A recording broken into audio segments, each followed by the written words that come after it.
नमस्कार साथियों, आपका BNK24 यूट्यूब चैनल में बहुत बहुत स्वागत है। साथियों, आज इतिहास का जो रिकॉर्ड बना था वो टूट गया है। आज हमारे बजाज हाउसिंग फाइनेंस, जो मैं रिकमेंड कर रहा था, 2 बार IPO की सीरीज़ बना के मैं डाला कि सभी लोग सब्सक्राइब करें। आज उसने जो रिकॉर्ड इतिहास का अब तक LIC और टाटा टेक्नोलॉजी और कोल इंडिया के पास था, वो तोड़ दिया। साथियों, बजाज हाउसिंग फाइनेंस ने 6,560 करोड़ रुपए की इशू साइज लेके आई थी। उसकी एवज में जो उसको मार्केट से ऑर्डर की बिड मिली है, वो मिली है साथियों 3,23,800 करोड़ की। अब आप अंदाज़ा लगाइए कि कितने लोग इसको लेने के लिए इच्छुक है। 68% का सब्सक्रिप्शन मिला है, 68%। साथियों, मैं इसीलिए आपसे बोल रहा था कि कंपनी का बिजनेस मॉडल अच्छा है और कंपनी में IPO में पैसा लगाना चाहिए, बहुत अच्छा है। अब हम बात करते हैं कि इससे पहले ये रिकॉर्ड किस किस के नाम था। साथियों, 1,73,000 करोड़ का बिड का जो रिकॉर्ड था वो LIC के पास था। 1,75,000 करोड़ के आसपास टाटा टेक्नोलॉजी के पास था और लगभग 2 लाख करोड़ के कोल इंडिया के पास में था। और जबकि इतना सब्सक्रिप्शन तब मिल गया जबकि आज मैंने देखा, मेरे साथ में ऐसे इशू आए हैं कि जो IPO की UPI ID पे लिंक आती है वो आ नहीं रही थी, उसमें बहुत समस्या आ रही थी। अगर वो सही समय पर आती तो हो सकता है ये फिगर वो बढ़ भी सकता है। अब ये तो अपन ने जान लिया, अब अपन ये जानते हैं कि किसने इसमें कितना रुपया लगाया। साथियों, 3,23,800 करोड़ में से अकेली क्वालिफाइड इंस्टीट्यूशनल बायर ने इसमें 2,60,000 करोड़ लगाया। जो कि क्वालिफाइड इंस्टीट्यूशनल बायर होते हैं, मतलब हमसे, मतलब रिटेल निवेशकों से तो वो, उनके पास में अपनी खुद की रिसर्च टीम होती है, तभी वो पैसा लगाते हैं। NII ने 38,000 करोड़ रुपए लगाया और रिटेल ने 15,000 करोड़ रुपए लगाया है और एम्प्लाई कोटा ने भी 5-7,000 10,000 करोड़ लगाया है। अब हम बात करते हैं कि इसमें से किस के परसेंटेज कितने मिलने के ज़्यादा चांसेस हैं।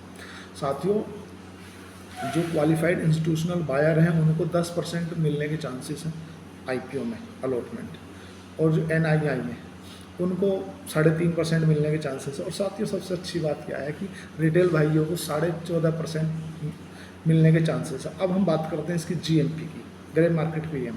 साथियों, 100% चल रहा है। 100% मतलब कि आपका डबल ऑलमोस्ट।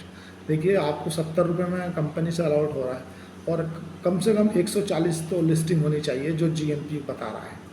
और इसका के रजिस्ट्रार है के फिनटेक, जिसके अलॉटमेंट आपको कल ही पता चल जाएगा, 12 तारीख में ही। 13 तारीख में आपके अकाउंट में शेयर क्रेडिट कर दिए जाएंगे। अगर नहीं आएंगे तो आपको 13 तारीख में रिफंड आ जाएगा और 16 में इसकी लिस्टिंग हो जाएगी। अब हम बात करते हैं सेकंड IPO की, जो टोलिस टायर का IPO था। 230 करोड़ का मार्केट कैप था, जो इशू साइज़ था बहुत छोटा इशू साइज़ था। साथियों, 26% QII ने इसमें सब्सक्रिप्शन किया है और NII ने 28%, रिटेल ने 22%। साथियों, इसकी जो GMP चल रही है वो 13% चल रही है, जैसा कि मैंने अवॉइड कर दिया था कि नहीं करना हमें। और लगभग एक लॉट पे 1,800 रुपये जैसा प्रॉफिट दिखा रहा है। नेगेटिव लिस्टिंग भी हो सकती है, ऐसा कोई ज़रूरी नहीं है कि नेगेटिव लिस्टिंग नहीं होगी, नेगेटिव भी हो सकती है। और अगर हम इसके रजिस्ट्रार की बात करें तो इसका रजिस्ट्रार भी के फिनटेक है। ऑलमोस्ट ये भी 25% सब्सक्राइब हो चुका है पूरा।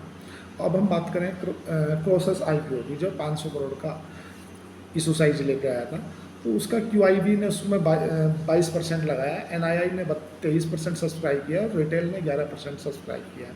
अब हम बात करते हैं कि इसमें पॉसिबिलिटी किस में है ज़्यादा मिलने की।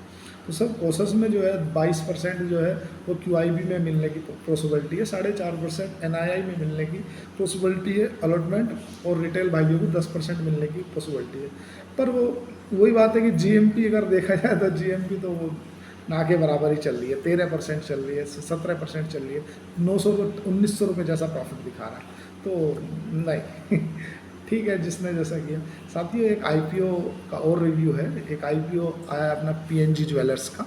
वो IPO क्या है कि 1100 करोड़ का इशू साइज है और वो 10 तारीख से 12 तारीख तक के लिए ओपन है, कल तक ही ओपन रहेगा। अब आपका एक क्वेश्चन हो सकता है कि आप जब ऐसा था तो आपने इतने दिन लेट क्यों किया। साथियों, मैं क्या, उसका मेरे किसी भी IPO को रिव्यू करने से पहले उसकी 5 चीज़ें मैं देखता हूँ। पहला है GMP, कि उसकी GMP क्या चल रही है। दूसरा इसका सब्सक्रिप्शन डाटा क्या आ रहा है, QIB कितने % है। तीसरा आता है सर उसका कि उसका बिजनेस मॉडल क्या है। चौथा क्या है, उसकी वैल्यूएशन क्या है। और पांचवा है उसका जो फाइनेंशियली बैलेंस शीट है वो प्रॉफिटेबल है क्या नहीं है। तो ये देखता हूँ, उसके बाद ही मैं उसका रिव्यू करता हूँ। क्या मतलब है, अपने लोगों को बताओ। देखो, जब एक IPO अच्छा आया हुआ था बजाज हाउसिंग फाइनेंस का, तो मैंने 2 बार वीडियो डाल के सभी लोगों को बोला कि कृपया उसे सब्सक्राइब करें। अब हम इसकी बात करते हैं। साथियों, 1100 करोड़ का इशू साइज है, जिसमें 850 करोड़ का जो है वो फ्रेश इशू है और 250 करोड़ का जो है वो ऑफर फॉर सेल है। जो पुराने प्रमोटर हैं वो अपना हिस्सा बेच रहे हैं। इसमें थोड़ा सा एक नेगेटिव लगा कि इसमें इतना हिस्सा बेचने के बावजूद भी इनके जो प्रमोटरों के पास में है ना, वो 83 या 84% के हिस्सेदारी रह जाएगी। जबकि सेबी की गाइडलाइन के अनुसार कि 75% प्रमोटर को रखनी है। इससे ज़्यादा रखेगा तो 7 से 8% का भी और गैप बचा हुआ है। वो कभी भी क्यों अपना ऑफर फॉर सेल ला सकते हैं। तो एक थोड़ा सा ये लगा। और दूसरा हम इसका कोटे की बात करते हैं, तो जो QIB है उनके लिए 50% कोटा रखा गया है। NII है उनके लिए 15% कोटा रखा गया है। और जो रिटेल भाई हैं उनके लिए 35% कोटा रखा गया है। एक थोड़ी सी अच्छी चीज़ भी है इसमें कि ये जो अपना ज़्यादातर उस पैसे को जो यूज कर रहे हैं, यूटिलाइज कर रहे हैं, वो अपना पुराना लोन रीपे करने में कर रहे हैं। और 12 नए स्टोर लगाएंगे, 12 नए स्टोर लगाएंगे जो जिसके लिए पैसा यूज कर रहे हैं, जो इन्होंने सेबी को अपनी DRHP दी है। उन्होंने कहा है कि हम 12 नए स्टोर खोलना चाहते हैं। कुछ हमारे ऊपर जो डेप्थ है लगभग 3.5 से 400 करोड़ का है, तो वो हम लोन रिपे उधारी चुकाने में लिए अच्छा साइन है। साथियों, ये 400, इसका जो बिड प्राइस है 480 रुपये है और 31 शेयरों का एक लॉट है, मतलब 14,880 रुपये जैसा एक लॉट बनता है रिटेल भाइयों के लिए। सेक्टर अच्छा है, ज्वेलरी का सेक्टर है। ROE 10% है, ROC 10% है। नेगेटिव है कि ये देखो, अभी मैं आपसे बताना चाहता हूँ कि ROE और ROC, अगर हम किसी से जर्नली बात करते हैं और कोई हमसे पूछता है यार तेरी तनख्वाह कितने डिजिट में है, हम बोलते हैं यार वो 5 डिजिट में हमारी तनख्वाह है। तो 5 डिजिट इन में 10,000 भी होता है और 5 डिजिट 99,999 भी होता है। तो ऐसे ही लो ROE है, मतलब ROE बहुत अच्छा नहीं बोल सकते कि 30% है या 40 है या 20 है, नहीं, तो 10% है, मतलब लो ROE है। एक नेगेटिव वो है कि इसमें जो नेट प्रॉफिट मार्जिन है बहुत कम है, लो मार्जिन है। और दूसरा, हाँ, पी कॉन्ट्रैक्शन के लिए जगह छोड़ी है।